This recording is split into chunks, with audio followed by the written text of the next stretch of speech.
Thomas talks about it in a question in the Summa, but there's a structure to how human beings go from pursuing and seeing the good to actually pursuing things that are evil.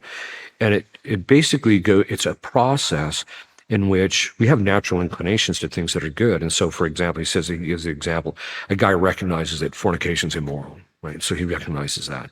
But then Bessie Sue walks in, and she's just gorgeous. And so he ends up falling with Bessie Sue, and St. Thomas says he thinks that it's, he kind of gives in, like it's okay in this one instance. And then, but he keeps hanging around Bessie Sue, so he keeps falling with her, and eventually he starts thinking that, well, fornication isn't wrong, And then as he keeps fornicating, then what he actually thinks is that, well, no, fornication is actually a good thing. And then what happens next?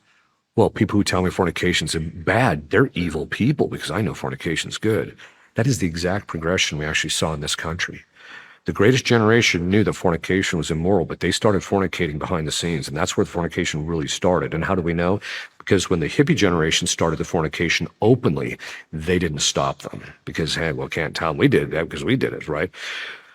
So it goes from, no, they can't do it, but they fell from time to time, to, okay, now they were openly doing it. Then by the time you get to the 80s and 90s, you should live with your girlfriend before you get married, and which is a good thing, right? Because you should fornicate to find out if it's going to work. And then what's the last thing? Now you have people who, when you say, hey, you need to be chaste, the guys need to stop doing this, they get attacked.